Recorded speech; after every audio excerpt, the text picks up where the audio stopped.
Hey guys, it's 6 Science Facts with Jamie, and this is our third episode. I'm super excited to be back with you guys.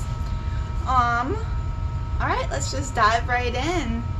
Our first fact of the day, weather and celestial fact, is about rainbows. Rainbows. Alright, it says, sunlight is composed of light of many colors, or wavelengths. Combined, they appear white or colorless, but when light reflects from water droplets, visible to viewers whose backs are to the sun, the droplets refract or bend the light, separating the different wavelengths of white light into its component spectrum of colors, so the different colors hidden in the sunlight become visible. Wow. They actually, if you can see right here, they kind of show you how it's done. The water is falling and the positioning of the sun. I don't totally understand. I'm not that smart. So I don't totally understand this one. But I understand that they're showing us how it's done here. And I know that white light is composed of all the different colors. That's the point they're trying to make here. All these different colors are inside the white light. So the water droplets bend the light to help us see it. Our next fact is under the genre of birds and leaves.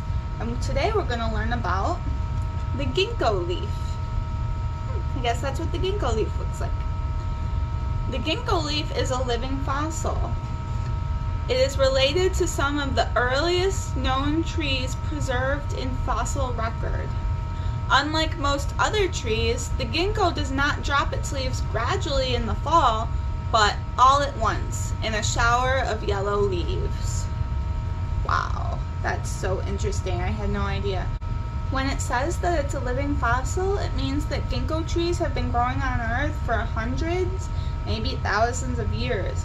It says that plant is related to some of the earliest fossils that we have of trees. Some of the earliest fossils that we have, that's like hundreds of thousands of years old, maybe even more than that. I'm not totally sure off the top of my head. Secondly, it's super cool because you know how in the fall, when the leaves fall, they fall like sometimes, or if like a wind blows, like a couple will fall. The ginkgo tree, all the leaves fall at the same time. Like all at the same time. That would be so cool to watch. So interesting. Wow, that was a really cool fact. I'm glad we learned about that one today.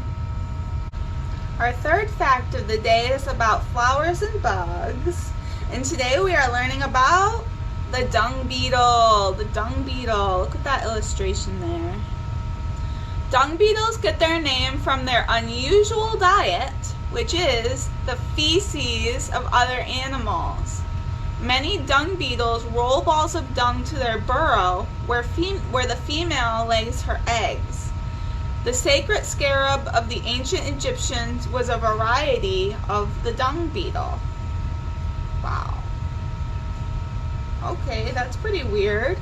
I wonder why the ancient Egyptians thought to make a sacred scarab based off of a dung beetle.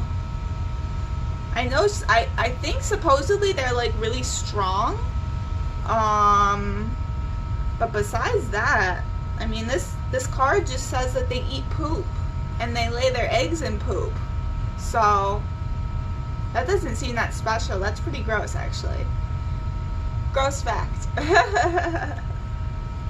Fact number 4. Fact 4 today is going to be about fossils and minerals, and the specific fossil and mineral that we're going to be learning about is Mercury. Mercury, look at that. You can see there's a thermometer right here. Those droplets, those aren't rocks, those are balls of mercury. And that's a vial that has mercury in it too, like a scientific vial. Mercury, a chemical element and a metal. Mercury is liquid at room temperature. and so only barely qualifies as a mineral. It is considered a mineraloid. This unusual substance is toxic and an environmental concern. Mercury is released into the air by coal-burning power plants and finds its way to the ocean, where trace amounts are absorbed by algae and eaten by larger organisms. Long-living fish near the top of the food chain accumulate levels of mercury that pose a health hazard for humans. Okay, that's interesting. So mercury is a poison. It's a type of metal. It's released into the air by power plants that burn coal. So when the mercury is released, it goes into the air, it goes into the ocean, it's absorbed by the algae, and then fish eat the algae, and then bigger fish eat those fish, and then the poison is stored inside the fish's body so that if a human eats that fish, they'll get sick. It's not good. It's not good for people. So that's one of many reasons why it's really important for us to keep our oceans clean. It's good for the animals, and it's good for us if we choose to eat the animals that live in the ocean.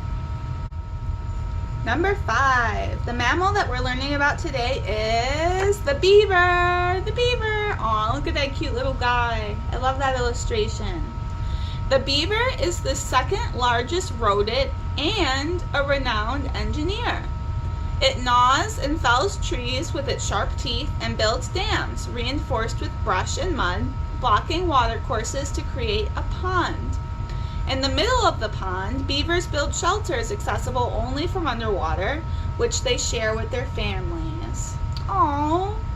Okay, first of all, I didn't know that beavers were rodents. I think they're slightly less cute now, but I still think they're really cute because they build really secure homes for their families, which is so cute. And that's what every family wants. It's just a safe place where they can live and be protected and be happy. So it's really cool that beavers are engineers that can create dams and then create special homes with entrances accessible only to them. That's so cool. Last fact of the day. So the topic is under the water, and the fact is why the sea is salty. That's an interesting one. So why the sea has salty water and then fresh water exists in rivers and stuff, but I think this is just about salt water. Why the sea is salty. Centuries of rain falling on the cooling earth probably created the oceans. For roughly 500 million years since then, dissolved chemicals, particularly sodium ions, have washed off of eroding land, while other ions, particularly chloride from volcanic sediments on the ocean floor, have become dissolved in the seawater. These join to create sodium chloride or salt. Oh, okay. That's interesting. So, the scientific name for salt is sodium chloride. They explained to us that the sodium ion comes from the water hitting the land and rocks and stuff like that, while the chloride comes from, the chloride comes from volcanic eruptions on the ocean floor, and I'm sure volcanic eruptions above the floor too. Above the ocean floor. So when the leftovers from the volcanic ash and everything meet the sodium ions that come off of the land, they bind together and they create sodium chloride, which is salt. That's pretty cool. That's a good hypothesis. That makes sense, right? So I decided that the fact that we're going to explore in greater detail this week is going to be dolphins, because dolphins are my favorite animals. And nobody commented to tell me which one to do, so I just chose that one. If you guys comment on this video this week and tell me what fact you want to learn more about, I'll choose that fact for next video. Alright, So the book that we're reading is obviously from the Blue Island Public Library, and it's called Dolphins, Life in the Pod. It's going to be all about dolphins. All the books that I read on here can be rented at the Blue Island Library.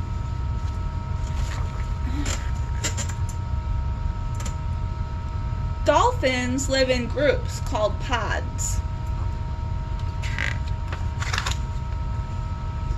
A pod can have any number of dolphins.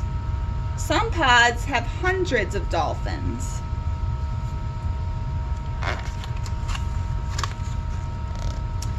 Dolphins breathe air through blowholes at the top of their head. That's a blowhole right there.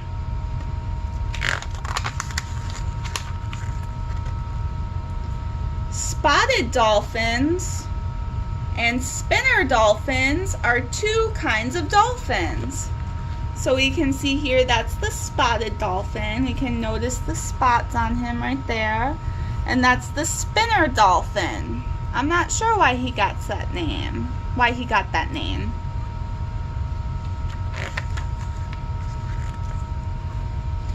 Dolphins make sounds to talk to other dolphins, just like we do. Humans make sounds too. We call that language.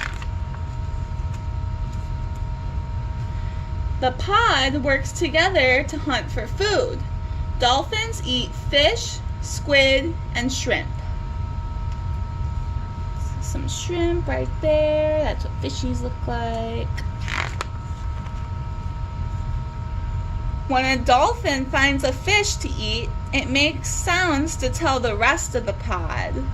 Yeah, so when the dolphin finds a fish, he makes a bunch of sounds so that the other family members known as a pod know to come where he is and get some food. The pod works together when a member is hurt. The pod helps it come up for air. So if a dolphin gets hurt, then it can rely on its pod members or its family members to help him get to the surface for air. Because even though dolphins live in the water, they're mammals like us, and they breathe air. That's why they have a blowhole. Baby dolphins are called calves. The mother dolphin helps her calf learn to swim.